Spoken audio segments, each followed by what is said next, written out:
আসসালামু আলাইকুম আমার প্রিয় বন্ধুরা। গ্রামের মুসলিম বিয়ে বাড়িতে কীভাবে খাওয়া দাওয়া করানো হয় সেটারই ভিডিও শেয়ার করতে চলে আসলাম। ভিডিওটা অনেক পুরনো, প্রায় 1 বছর আগেকার। ভিডিওটা কোনোভাবে মিস হয়ে গেছে, দিতে ভুলে গেছিলাম, তাই আমি আজকে এডিট করে দিয়ে দিচ্ছি। আমার এক ভাসুরের ছেলের বিয়েতে বরযাত্রী গেছিলাম, সেখানে যাওয়ার পরে আমাদেরকে দিয়ে দেওয়া হয়েছিল ফ্রুটি, তারপরে সব রকমের ফল, ড্রাই ফ্রুটস আর এমনি ফ্রুট, সব রকমের ফল দেওয়া হয়েছে। তার মধ্যে আমি অনেকগুলো ফল নিইনি, আর ছিল প্রায় 7 রকমের মিষ্টি। মিষ্টিগুলোর মধ্যে আমি 2 রকমের মিষ্টি নিয়েছি, বাকি মিষ্টিগুলো আমি নিইনি, কারণ অত মিষ্টি খাওয়ার ক্ষমতা আমার নেই। চানাচুরও ছিল, আর ছিল ডিম সিদ্ধ। এই যে ডিম সিদ্ধ খেয়ে নিলাম। তারপর আমাকে বলা হয়েছে এখনই কি নাস্তা দেওয়া হবে। আমাদের অনেকেই খেতে চায়নি, তারপরে কিন্তু 1টার সময় আমাদেরকে আবার নাস্তা খাওয়ানো হয়েছিল, লুচি, ছোলার ডাল।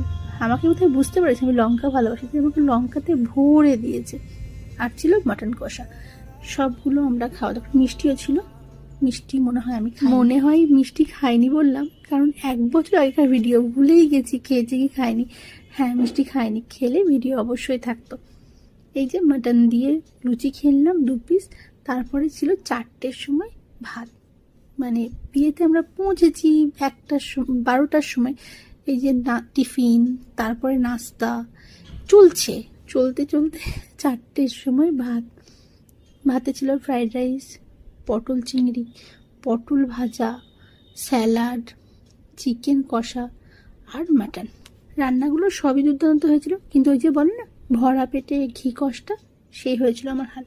2 বার খাওয়ার পরে আর কি ভাতটা খাওয়া যায়, তাই কোনো রকম অল্প করে নিয়ে খেয়েছিলাম। ডাল ছিল, সাদা ভাতও ছিল, আমি এগুলো নিইনি। ফ্রাইড রাইস, চিকেন, মাটন এইসব দিয়ে খেয়ে নিয়েছি। দই মিষ্টিও ছিল, সেগুলো আমি নিইনি। চাটনি আর পাঁপড়, এটা তো স্কিপ করা চলে না, তাই এটা খেয়ে দারুণভাবে মজা করে চলে আসলাম বাড়ি। টাটা।